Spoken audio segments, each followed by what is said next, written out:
এই মুহূর্তে সবথেকে বড় খবর, আসন্ন দুর্গাপুজোর আগে পূর্ব রেল বড় উপহার দিলেন হুগলিবাসীদের।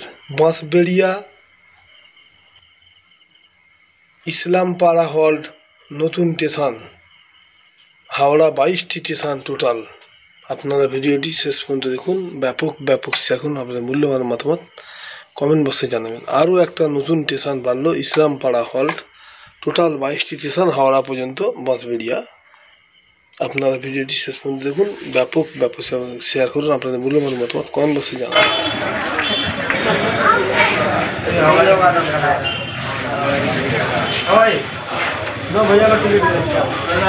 अंदर से लीजिए ना, अभी अंदर से लीजिए ना।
জয়ী ট্রেন আবার চালিয়েছে, কিন্তু শোনা যাচ্ছে কি এই দুটো অফিস টাইমের ট্রেনটা মানে তুলে দিয়েছে। এটা কি ভাবে বলবেন? এটা আমরাও এটা শুনেছি, কিন্তু যে লিস্ট দিয়েছে ওই লিস্ট মধ্যে এই দুটো ট্রেনের নাম্বারটা আমরা মানে এই যে 8টা 10-এর টাইম আছে, এই ট্রেনটা আমরা দেখতে পাচ্ছি না। 8টা 10 ডাউন, 8টা 10 ডাউন। আর আমরা তখন কথা বলেছিলাম, তখন উনি বলেছেন হ্যাঁ ডাউনটাও এই ট্রেন মানে যেটা ছোটো সময় ছাড়ে ওখান থেকে হাওড়া থেকে, এখানে 7টা 10 7টা 15 নামায়।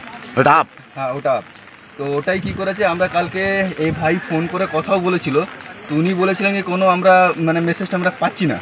ওই মেসেজটা যদি আমরা পাই তাহলে আমরা বলবো আপনারা একটা কাজ করুন, ড্রাইভারকে জিজ্ঞাসা করবেন। তো আজকে বলছে কি ঠিক আছে আমরা দেখো ড্রাইভারের সাথে কথা বলবো, কিন্তু এই ট্রেনটা যদি না দাঁড়ায় তাহলে আমাদের খুবই অসুবিধা। আমরা তো আজকে থেকে নয়, যবে থেকে ট্রেনটা দাঁড়ায় তবে থেকে আমরা এখান থেকে যাচ্ছি। এটা কটা টাইম এখানে ইসলামপাড়া? এখানে 8টা 7-এর টাইম। এটা ডাউনে? ডাউনে। আর আপের শুনেছি একটা বন্ধ করেছে। এটাই ট্রেনটা যেটা এখান থেকে যায়, এটাকে K6 বলে। ওইদিকে ছোট সময় যেটা ছাড়ে সেটাই আসে, ছোট থেকে ছাড়ে এখানে আসে 7টা 10 7টা 15 নাগাদ। ওটাও বন্ধ করে দিয়েছে, মানে লিস্টে পাচ্ছি না। বন্ধ করে দিয়ে কি করছে সেটা জানি না। অনেকজন বলছে ওটা আগে থেকে প্রথম দিন থেকে দাঁড়ায়, তো ওই ট্রেনটা মানে থাকবে। এবার লোকের মুখ থেকে শোনা, এবার আমরা অফিসিয়াল কোনো ডকুমেন্টসটা পাচ্ছি না, এটা চলবে না বন্ধ আছে কি ক্যান্সেল আছে বলে। ওই গাড়িটা আর দিনের বেলা তো এইদিকে একটা বন্ধ করেছে শোনা যাচ্ছে। হ্যাঁ দিনের বেলাও একটা বন্ধ করেছে। ওইটা কটা টাইম? ওটা আপের ওটা টাইমটা মানে সকালবেলা, দিনের বেলা 7:30টার সময় ছিল, যেটা ব্যান্ডেল থেকে ছাড়তো, ব্যান্ডেল কাটুয়া 7:40। এটাও বন্ধ হয়ে গেছে, এটাও মনে বন্ধ হয়ে গেছে। লিস্টের মধ্যে পাচ্ছি ওই নম্বর নেই। 8:10 में ব্যান্ডেল से छोड़ता है और यहाँ पर आता है, এখানে আসে আপনার 8টা 10টা থেকে ব্যান্ডেল থেকে ছাড়ে, এখানে আসে আপনার 8টা 15 8টা 17 নাগাদ আসে। এটা তো দুটো সমস্যা হয়ে গেল। এটা তো অফিস টাইমে দুটো ট্রেন বাতিল, মানে খুব সমস্যা। এই ট্রেনটা খুবই দরকার ছিল, ভাইটাল, কেন কি সবাই তো 10টার মধ্যে অফিসে ঢুকতে হয়। তো এই যদি 8টা 5 8টা 10 এখানে যে টাইম ছিল 8টা 7 নাগাদ, এটা ধরে সবাই 10টা নাগাদ অফিসে ঢুকে যেত। তাহলে আপনি কি চাইছেন এখন? কি বলতে? আমি চাইছি কি এই ট্রেনটা যে চলছিল, আমরা সবারই মানে বক্তব্য কি আমরা যেটা চাইছিলাম যেটা এই ট্রেনটা চলছিল এই ট্রেনটা থাক, নাহলে লোকের অসুবিধা হচ্ছে। কি নাম আপনার? আমার নাম সঞ্জয় শর্মা। আর এখানে স্যাট নেই, এই যে বৃষ্টিকালে আমরা দাঁড়িয়ে আছি, এটা তো ডে 1 থেকে আমরা বলে যাচ্ছি, ঠিক আছে, কিন্তু এটা তো আমাদেরই অসুবিধা হচ্ছে। সেট বাথরুম এসব লাগবে তো, মহিলার আছে ওর জন্য অসুবিধা হচ্ছে। এবার টয়লেটও নেই, এইদিকে একটু দেখতে হবে রেলকে, একটু যদি দেখে তাহলে ভালো হয়। ঠিক আছে, নামটা বলো। আমার নাম হচ্ছে সঞ্জয় শর্মা। এখন কোথায় যাচ্ছেন? আমি এখন কলকাতা অফিস যাচ্ছি। বাড়ি কোথায়? আমার বাড়ি বাঁশবেড়িয়া কলবাজার।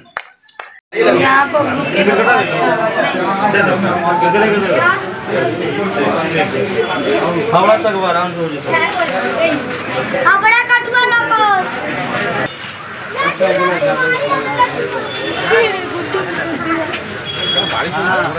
এই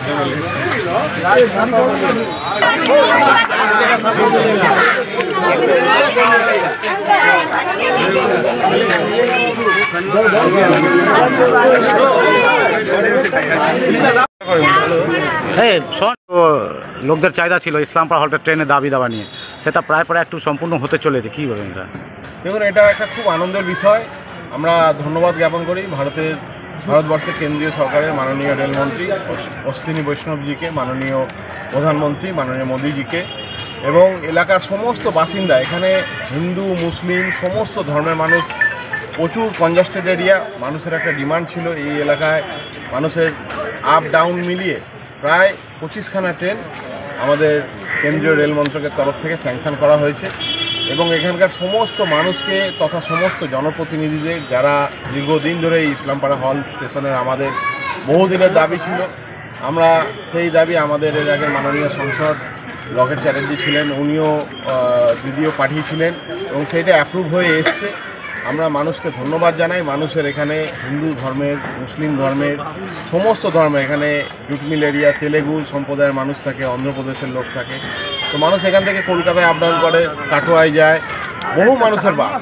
তো এই একটা স্যাংশন হয়েছে, প্রায় 25টা ট্রেন এখানে আপ ডাউন মিলিয়ে থামবে এবং মানুষের যাতায়াতের অনেক সুবিধা হবে, মানুষের যাতায়াতের অনেক কষ্ট কমে গেল আপ ডাউন লোকালে। এর জন্য আমরা কেন্দ্রীয় মন্ত্রীকে ধন্যবাদ জানাই। দাদা, আপনি তো স্টেশনে দেখলেন, ঘুরে বেড়ালেন, এখানে তো দেখা গেল শেড নেই, শৌচালয় নেই, জলের অভাব আছে। আপনি তো নিজেই একটা বিজেপি নেতা, আপনি কি এই বিষয় নিয়ে কিছু চিন্তাভাবনা রেখেছেন? নিশ্চয়ই আমরা প্রপোজাল পাঠাবো। আমরা আমাদের রাজ্যসভার সংসদ আছেন, আমরা তাদের মাধ্যম দিয়ে এবং আমাদের যে এমপি আছেন, আমরা অনেকগুলো ব্যাপার নিয়ে বলেছি। যেরকম ধরুন রেলের ধারে যে হকারদের উচ্ছেদ করে দেওয়া হচ্ছে, রেলের ডেভেলপমেন্টের, মানুষের ডেভেলপমেন্টে, তো বহু মানুষ এখানে রুজি রুটি তাদের সংসার চলতো। আমরা কেন্দ্রীয় সরকারকে, আমরা আমাদের জনপ্রতিনিধি যারা রয়েছেন তাদের মাধ্যম দিয়ে অলরেডি আমাদের এমপি জগন্নাথ সরকার মহাশয় দেখবেন ভিডিও করেছে যে রেলের ধারে যে সমস্ত হকাররা এতদিন ধরে আয় রোজগার করতো, তাদের জীবিকা নির্বাহ করতো। তো এই ডেভেলপমেন্টের ফলে অনেক সময় কী হচ্ছে, এই মানুষগুলোকে উচ্ছেদ করা হচ্ছে। তো সেই জায়গায় আগামী দিনে এমন একটা স্টল করে, যাতে খুব কম রেন্টের মধ্যে সেই হকারদের প্রায়োরিটি বেসিসে, যারা দীর্ঘদিন ধরে এখানে দোকানদারি করে সংসার চালাচ্ছে, তাদেরও যাতে বসানো হয় এবং সাথে সাথে এই যে নতুন স্টেশন হয়েছে, এই স্টেশনে যাতে শৌচালয়, মানুষ যাতে জল পায়, মানুষ যাতে কমিউনিটি টয়লেট হয়, লেডিসদের জন্য আলাদা টয়লেট হয়, তার জন্য আমরা অবশ্যই আমরা দরখাস্ত জানাবো। আর শেড নেই, শেড একটাও তো শেড নেই। সেট আমরা সব টোটালটাই, মানুষের বসার জন্য সেট, শৌচালয়, কমিউনিটি টয়লেট, পানীয় জল, ঠান্ডা পানীয় জল, পরিশ্রুত পানীয় জল যাতে মানুষ যাতে পায়, তার জন্য আমরা আবেদন জানাই। আমাকে দেখ, আমার পিছনে কিছু